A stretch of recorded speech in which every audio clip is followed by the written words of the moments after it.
오늘 함께 나눌 말씀의 제목은 누가 크니까입니다. 한번 따라해 봅시다. 누가 크니까. 여러분, 아이는 어른의 거울입니다. 시인 윌리엄 워즈워즈는 이런 말을 했어요. 어린이는 어른의 아버지입니다. 첫 아이를 기르면서 모든 아기 엄마들이 공공연하게 토로한 말이 있지요.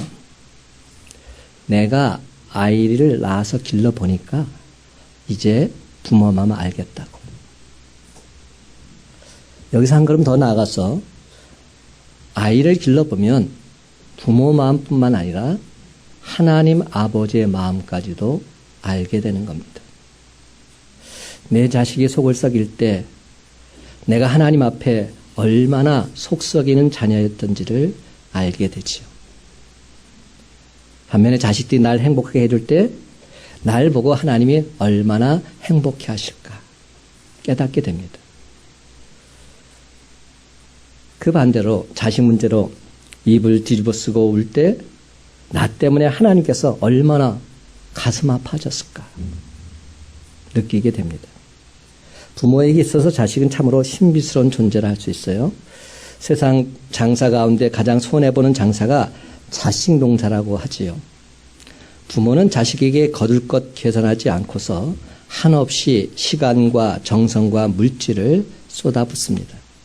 자식만 생각하면 가슴이 뭉클해지고 눈가에 잔주름 미소가 흘러넘칩니다. 군대에 가 있는 아들, 외국에 나가 있는 자식한테 건강하게 잘 지낸다 전화 한 통만 와도 온종일 사는 맛이 나죠. 어린 자식 감기만 들어도 다 큰 자식 근심된 얼굴만 보아도 입맛이 뚝 떨어지곤 합니다. 이게 바로 자식을 향한 어버이의 마음 아닐까요?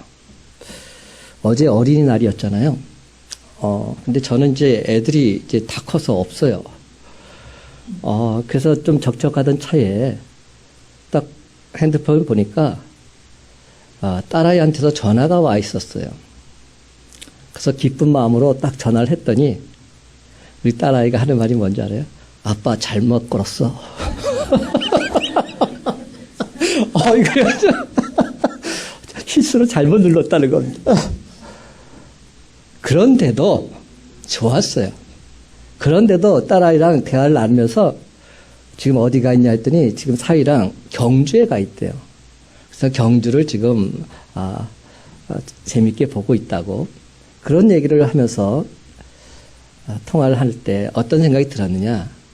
이게 부모와 자식 간의 관계지. 너 잘못 걸었으면 어때? 그래서 대화 나누고 서로 사정을 함께 나누는 것, 이것이 부모와 자식의 관계 아닐까요? 오늘 우리는 어린이 주일로 지키고 있어요.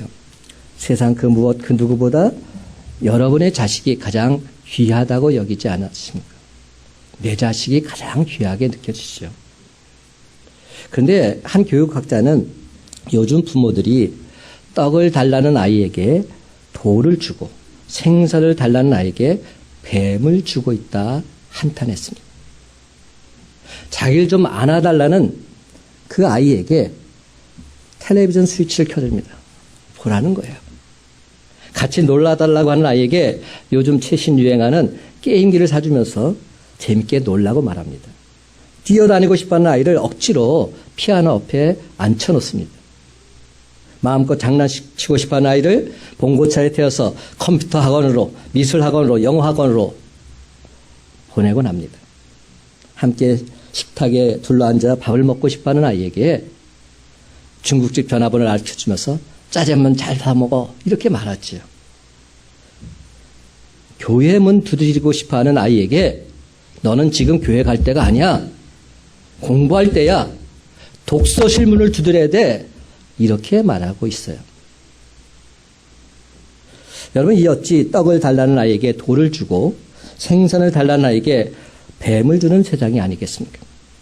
기업과 경제가 무너지는 것보다, 한 나라가 무너지는 것보다 더 심각하게 이 땅 위에서 가정들이 무너져가고 있습니다. 넌센스 퀴즈, 옛날 얘기인데, 그래도 한번 들어보세요. 넌센스 퀴즈인데 한번 맞춰보실래요? 한 아파트에 그야말로 콩가루 집안이 살고 있었대요. 서로가 서로에게 심한 상처를 주고서는 급기야 이렇게 사느니 우리 온 가족 모두 다 뛰어내려 죽자! 이러고 아파트 옥상에 올라가서 온 가족이 뛰어내렸답니다. 근데 아무도 죽지도 않고 다치지도 않았대. 아시겠죠? 남편은 제비족, 아내는 날라리, 아들은 비행소년이었대요. 비행소년. 그러니 뭐 다 완벽하게 착륙한 거죠. 이 이야기가 웃은 얘기긴 하지만 어찌 보면 제비족 날라리 부모의 비행소년 자식은 당연한 겁니다. 그 부모의 그 자식이라는 거죠. 여러분들 그 자녀들이 막 날 힘들게 하고 어렵게 할 때 항상 주로 하는 레퍼토리가 뭐예요? 너 누굴 닮아서 그래? 너는 진짜 누구 닮았어? 그 얘기는 뭐죠? 나는 안 닮았다는 거예요. 나 닮았으면 그럴 수 없다는 거예요. 근데 여러분, 나 닮아서 그래요. 나 닮아서 그런 겁니다. 아니, 그 부모의 그 자식이지 어디서 나왔겠어요? 근데 좀 더 정확히 면밀히 말하자면 내 나쁜 거는 날 닮고 좋은 거는 엄마 닮아서 그래요. 가장 나쁜 것을 나를 닮아서 그렇다는 거예요. 그러면 여러분, 이 어린이 주일에 오늘 저는 이런 포커스를 갖고 싶어요. 우리가 부모된 우리가, 어른된 우리가 아이의 마음을 갖자는 겁니다. 아이와 같이 되지 않으면 천국에서 큰 자가 될 수 없다. 성경은 분명히 말씀합니다. 오늘 말씀은 어린이 주일에 가장 많이 등장하는 본문이에요. 뭐 너무 잘 아는 말이죠. 근데 여러분 오늘 말씀을 조금 더 분석해 보자면 1절부터 5절까지는 어린아이라고 말합니다. 근데 6절부터 갑자기 그 어린아이가 바뀌어요. 뭘로 바뀌는지 아세요? 작은 자다. 이렇게 바뀝니다. 원문에서 보면 어린아이는 파이디온이라는 단어가 쓰여졌고요. 작은 자는 미크론이라는 단어가 쓰여졌습니다. 근데 여기서 미크론이라는 말은 작은 자, 즉 어린아이뿐만 아니라 공동체 안에서 연약한 자를 말합니다. 나이가 많고 적고 간에 연약한 자, 그 자가 작은 자입니다. 교회 공동체 안에서 새가족, 어린 신자, 그 사람이 바로 미크론입니다. 사회 속에서 정당한 대우를 받지 못하는 가난하고 소외된 자, 그 사람이 바로 미크론입니다. 그런데 여러분, 천국에서는 이들 한 사람 한 사람이 정말로 귀하고 소중하다 말씀합니다. 아니, 오히려 이런 사람들이 더 소중히 대접받는 곳, 그곳이 천국이요 하나님 나라다. 성경은 분명히 말씀하고 있습니다. 오늘 본문은 이렇게 시작하고 있어요. 1절 보면 그때 제자들이 예수께 나와 이르되 천국에서는 누가 크니까? 여러분 제자들의 관심이 무엇입니까? 누가 크냐는 거예요. 지금 천국에서 과연 누가 크냐? 도대체 서열이 누가 높은지, 누가 더 대접을 받을 것인지, 누가 더 높은 자리에 앉을 것인지, 이것은 제자들뿐만 아니라 이 땅을 살아가는 모든 타락한 사람들, 모든 죄인들의 공통 관심사입니다. 누가 더 월급을 많이 받는지, 누가 더 센 권력을 가지고 있는지, 누가 더 이쁜지, 누가 더 잘생겼는지, 누가 더 큰 집에 사는지, 누가 더 좋은 차를 타고, 누가 더 멋진 옷을 입고 있는지. 여러분, 이런 관심은 세속적인 관심입니다. 죄인들의 관심이라는 겁니다. 이런 관심이 인류를 불행하게 만들고 이런 비교의식이 우리를 불만족스럽게 만드는 겁니다. 예수님의 제자들도 이런 관심에서 벗어나지 못했기에 천국에서는 서열이 있습니까? 천국에서는 누가 큰 자입니까? 서열이 있다면 과연 누가 크냐고 묻고 있는 겁니다. 근데 여러분, 천국에서는 누가 큰 자입니까? 이 질문 자체가 잘못된 질문입니다. 사랑하는 성도 여러분, 천국에서는 서열도 계급도 없습니다. 마태복음 11장에 보면 예수님께서 세례 요한을 표현하실 때 11장 11절 여자가 낳은 자 중에 세례 요한보다 큰 이가 없다 말씀하셨어요. 그러니까 세례 요한은 이 세상에 태어난 사람들 중에서 가장 큰 자다 이렇게 말씀하신 겁니다. 근데 그 다음에 이어지는 말씀이 어떻게 전개되는지 아십니까? 그러나 천국에서는 이 세례 요한보다 작은 자가 한 사람도 없다. 이렇게 말씀하고 있습니다. 천국에서는 작은 자가 없다는 겁니다. 다 똑같다는 겁니다. 다 하나님의 자녀들이라는 겁니다. 이곳이 바로 천국이다 말씀하고 있는 겁니다. 만약에 여러분이 예수 믿고 구원받아서 이 세상에 살다가 천국에 갔어요. 근데 천국에 갔는데 거기서도 서열이 있다. 그런 생각을 하면 어떤 생각이 들까요? 그런데 천국에서 우리가 영생 복락을 누린다 이 말 많이 하죠. 근데 영원토록 계급 사이에서 그렇게 산다. 그게 행복일까요? 아니에요. 그것은 행복이 아니에요. 근데 천국은 그러한 곳이 아니라는 겁니다. 높은 자, 낮은 자가 없다는 것이죠. 다 주님과 똑같다는 겁니다. 사랑하는 여러분, 이처럼 오늘날 교회와 그리스도인의 비극이 무엇일까요? 왜 교회에서 자꾸 문제가 생기고 왜 믿는 자들 가운데서 자꾸만 어려움이 생길까요? 높고 낮은 것을 자꾸만 따지려고 하기 때문에. 여러분들 어떤 분은 이렇게 얘기하더라고요. 성도 위에 서리 집사가 있고 그 위에 권사가 있고 안수 집사가 있고 그 위에 장로가 있고 맨 위에 목사님이 있다고. 여러분 이거는 세상적인 기준입니다. 그러니까 교회에서 문제가 생기는 거예요. 그러니까 내가 장로가 되고 내가 안수 집사가 되고 권사가 되면 문제가 생기는 거예요. 근데 성경은 교회는 그런 것이 아니다. 분명히 말씀합니다. 예수님께서 친히 몸소 본을 보이셨잖아요. 낮아지셨잖아요. 올라갈수록 낮아져야 한다는 겁니다. 낮은 자가 천국에서 가장 큰 자다 말씀하고 있는 겁니다. 지금 그 진리를 어린아이를 통해서 우리에게 알려주고자 하십니다. 여러분, 오늘날 교회와 그리스도인의 비극이 바로 천국 질서 대신에 세상 질서를, 하나님 나라 가치관 대신에 세상 가치관을 가지고 그것을 교회에 적용하러 들기 때문은 아닐까요? 그렇습니다. 교회의 타락은 천국 질서를 포기하고 세상 질서를 그대로 교회에 가지고 들어온 데 있습니다. 여러분, 우리 종교개혁의 가장 큰 모토 가운데 하나가 뭐죠?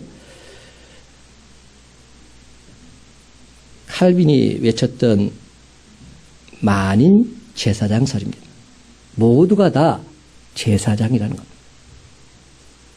목사만 제사장이 아니라 주님을 믿는 모든 자들이 다 제사장이다. 그렇습니다. 여러분, 목사가 기도해도 초신자가 기도해도 어린아이가 기도해도 그 기도가 진정 하나님의 뜻에 합한 기도라면 하나님께서는 동일하게 그 기도를 들어 응답해 주실 줄로 믿습니다. 천국에서 누가 큰 자인가? 이런 어처구니 없는 질문을 받으시고 예수님께서는 이렇게 반응하셨어요. 2절부터 4절까지 한 목소리로 읽어봅시다. 2절에 4절 시작. 예수께서 한 어린아이를 불러 그들 가운데 세우시고 이르시되 진실로 너희에게 이르노니 너희가 돌이켜 어린아이들과 같이 되지 아니하면 결단코 천국에 들어가지 못하리라. 그러므로 누구든지 이 어린아이와 같이 자기를 낮추는 사람이 천국에서 큰 자니라. 아멘.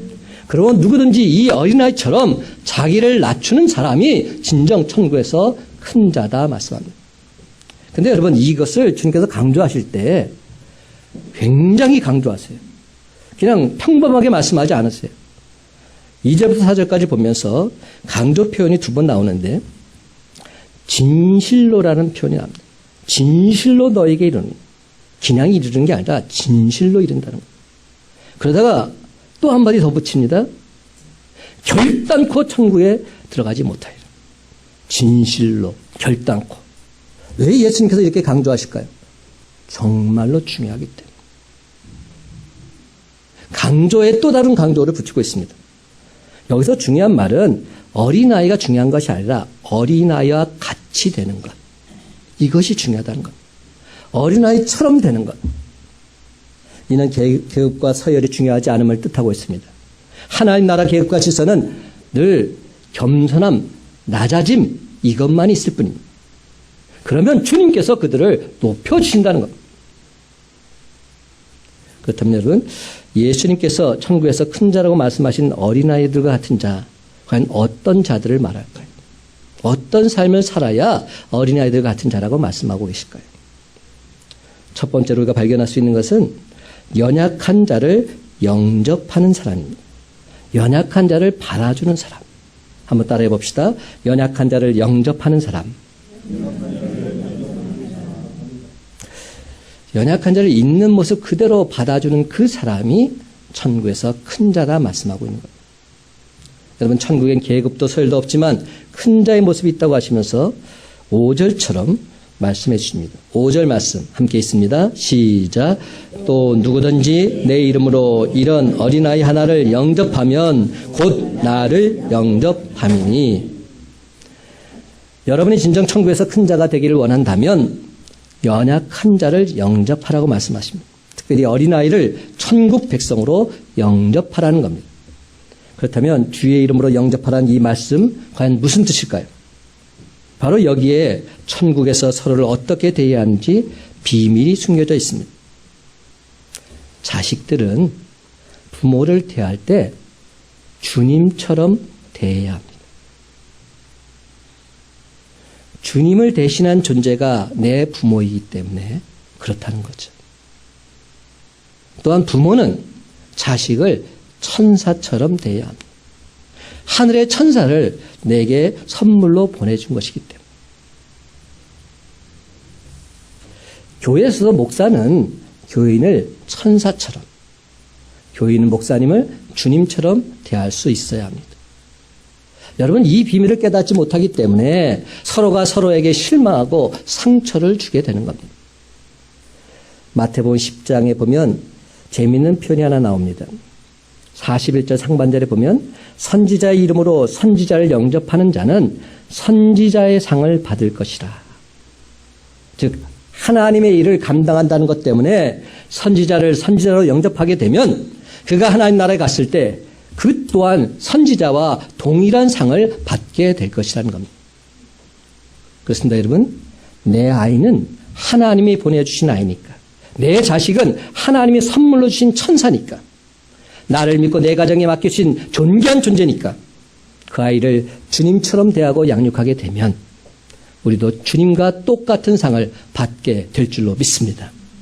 그런데 여러분, 내 자식이 남의 집 아이들처럼 똑똑하지 못할 때 그 아이를 있는 모습 그대로 받아들인다는 것 무척이나 힘들고 어려운 일입니다.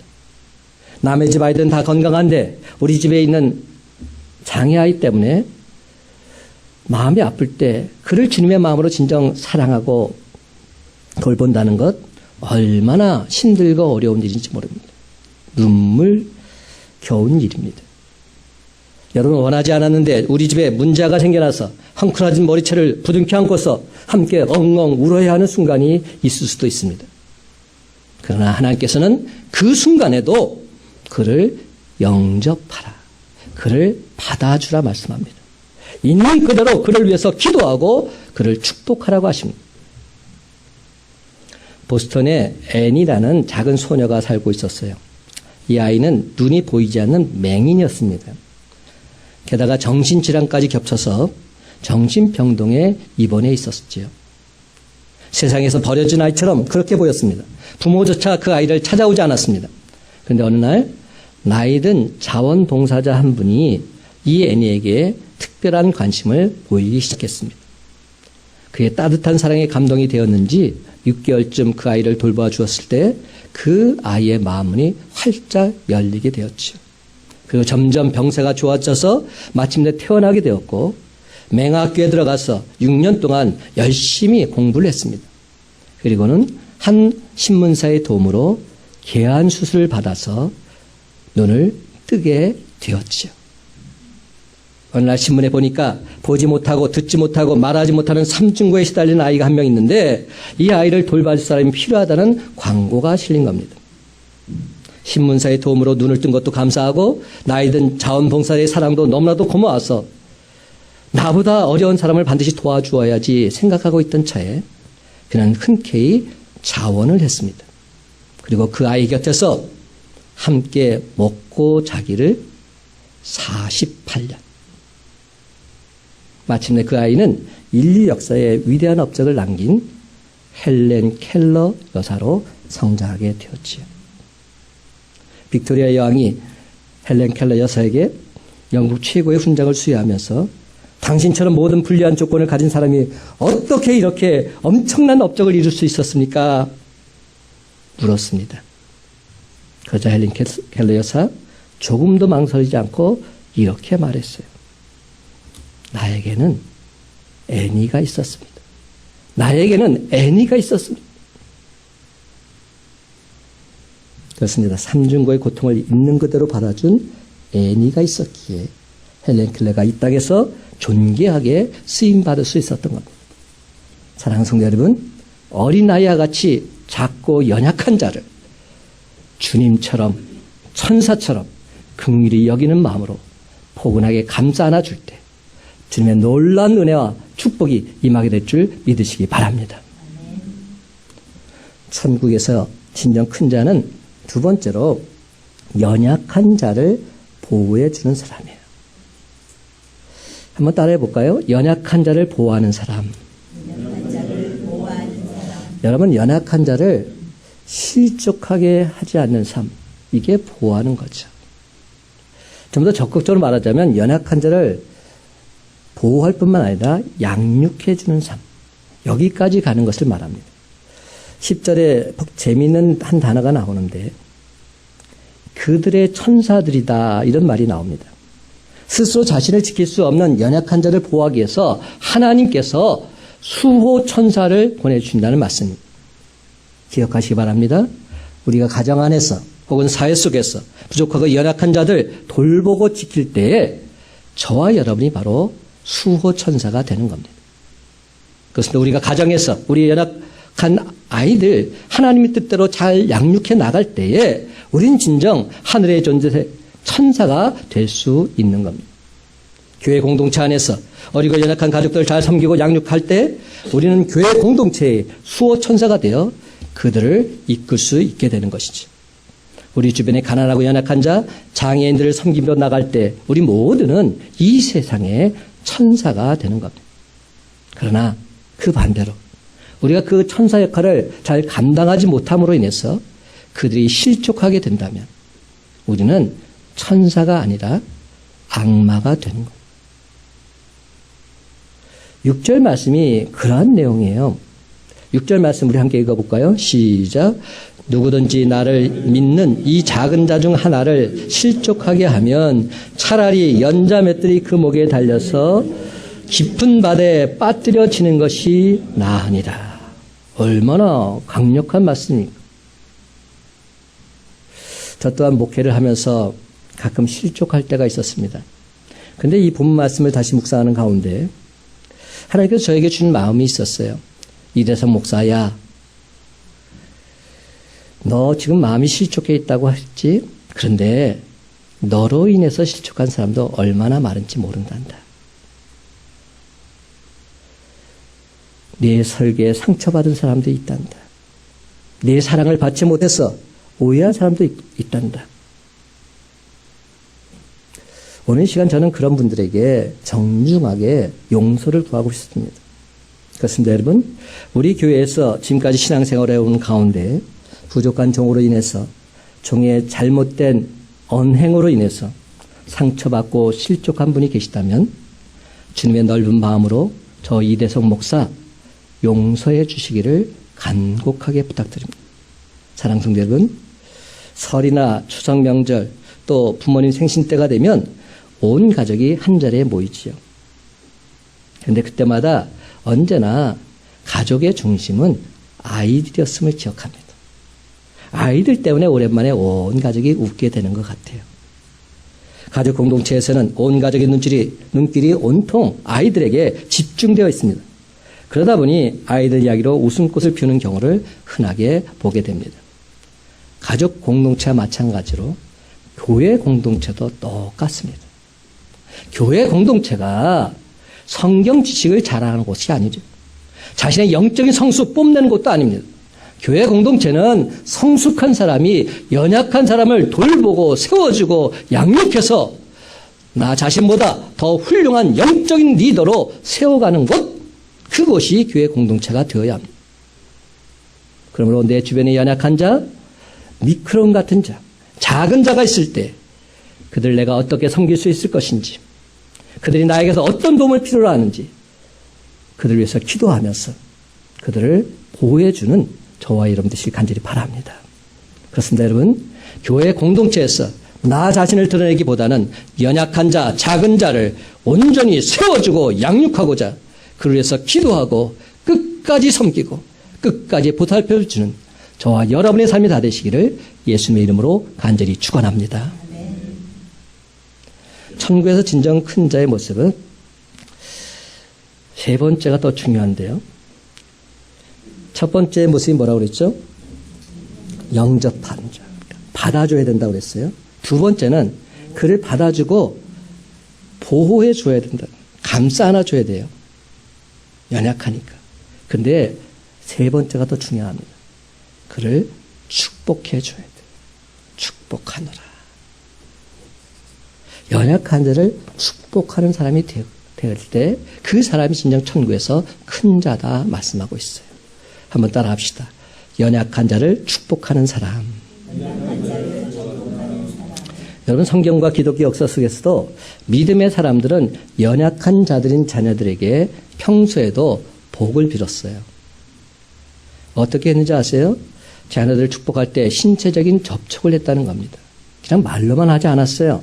손을 잡기도 하고 어루만지기도 하고 머리에 손을 얹기도 하고 입을 맞추기도 했습니다. 그리고는 의미 있는 축복의 말을 그들에게 남겼지요. 주님의 이름으로 너를 축복한다. 너는 놀라운 하나님의 사람이 될 거야. 너는 하나님께 온전히 쓰임받는 사람이 될 거야. 굳건한 믿음의 사람이 될 거야. 기도할 때마다 하나님께서 내 기도에 반드시 응답해 주실 거야. 하나님은 너에게 크신 복을 주시고 너를 영광스럽게 우뚝 세워주실 거예요.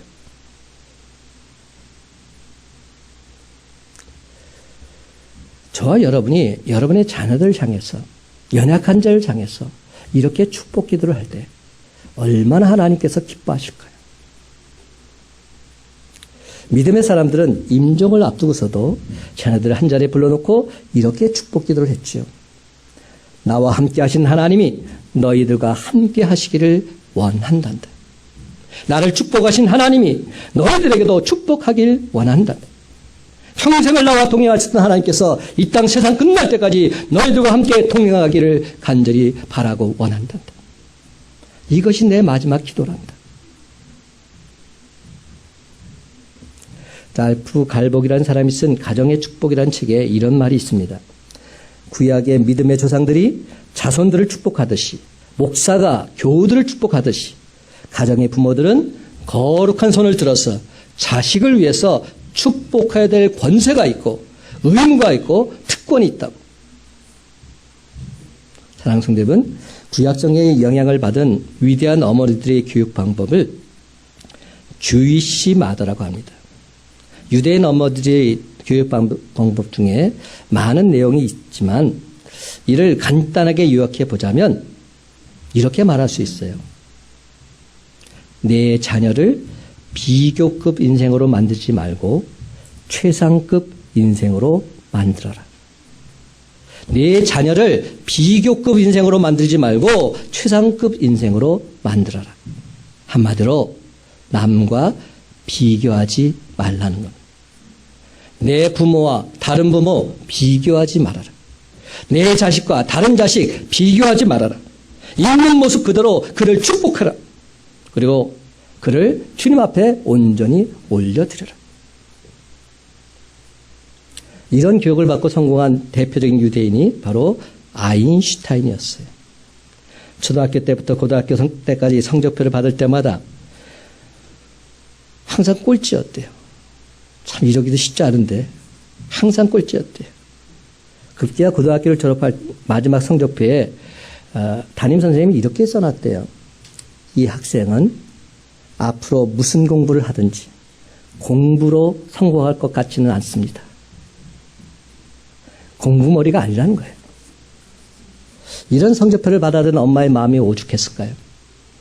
그러나 성적표를 받을 때마다 아인슈타인의 엄마는 그를 품에 안고서 그의 머리에 손을 얹고 그 아이를 축복했습니다. 얘야, 전혀 걱정할 필요 없어. 남과 같아지려고 하면 결코 남보다 나아질 수 없단다. 하지만 너는 남과 다르기 때문에 반드시 훌륭한 인물이 될 거야. 너는 하나님께서 주신 하나님의 최고의 걸작품이야. 아인슈타인 그는 과연 세계적인 물리학자가 될 수 있었습니다. 그러므로 사랑하는 성도 여러분, 자녀들을 비교급 인생으로 보지 마시고 최상급 인생으로 보시기 바랍니다. 너는 하나님의 최고의 걸작품이다. 자녀들 하나님 말씀으로 긍정적인 언어로 늘 항상 축복하며 나아가시기 바랍니다. 이 얼마나 단순하면서도 위대한 교육 방법입니까? 나는 내가 정말 자랑스럽단다. 내가 소중하단다. 아빠는 너를 믿어. 널 위해 늘 기도하고 있어. 네가 있어 얼마나 엄마는 행복한지 몰라. 너만 보면 너무나 기뻐. 너무 감사해. 참 잘했어. 너무 멋져.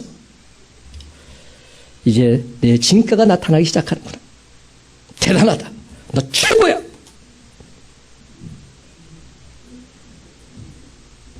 여러분, 이렇게 몸소 본을 보이신 분이 누구십니까? 예수님이에요. 예수님께서 바로 이런 본을 보여주셨어요. 나 같은 죄인을 주님께서 사랑하셔서 긍휼히 여겨주시고 날 구원하시기 위해서 십자가에 나를 죽으시기까지 나를 사랑하셨어요. 그리고 우리를 향해서 말합니다. 너는 내 사랑하는 자녀라고. 내 기뻐하는 자녀라고. 우리를 향해서 손을 들어주십니다. 나 같은 죄를 무조건 용납해 쓴 예수 그리스도 주님처럼 나도 작고 연약한 자, 그 모습 그대로 받아주겠노라 하나님 앞에 결단하며 나아가시기 바랍니다. 왜냐하면 이것이 진정 천국에서 가장 큰 자의 모습이기 때문에. 10절 말씀 다 같이 한 목소리 있습니다. 10절입니다. 시작. 삼가 이 작은 자 중에 하나도 업신여기지 말라. 너에게 말하노니 그대의 천사들이 하늘에서 하늘에 계신 내 아버지의 얼굴을 항상 배움느니라. 아멘. 너희에게 말하노니 그들의 천사들이 하늘에서 하늘에 계신 내 아버지의 얼굴을 항상 뵙는다. 얼마나 멋진 말입니까? 그렇습니다, 여러분. 지금까지 도무지 용납이 안 되던 그 누군가를 단 한 사람이라도 오늘 주신 말씀 붙잡고 그를 받아줄 수만 있다면 여러분 마음에는 이미 하나님의 나라, 천국이 건설된 줄 믿으시기 바랍니다. 그렇습니다. 나 같은 죄인을 끝까지 사랑으로 감싸 안아주셨던 우리 주님의 마음으로 그를 진정 보호하고 그를 진정 세워주십시다. 그리고 바로 그 연약한 자, 작은 자를 하나님의 위대한 영적 리더로 함께 만들어 가십시다. 사랑하는 성도 여러분, 천국에서 가장 큰 사람은 연약한 자, 작은 자를 영접하는 사람입니다. 그를 보호하는 사람입니다. 그를 축복하는 사람입니다. 너 하나님의 사람아, 거룩한 손을 들어서 그 연약한 자, 그 작은 자를 축복할지어다. 아멘.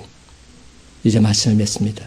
사랑하는 성도 여러분, 어린아이들처럼 이 세상에서 연약하고 작은 자 영접하고 보호하고 축복해 주므로 천국에서 하나님께 가장 큰 자로 인정받는 저와 여러분의 삶이 다 되시기를 예수님의 이름으로 간절히 축원합니다.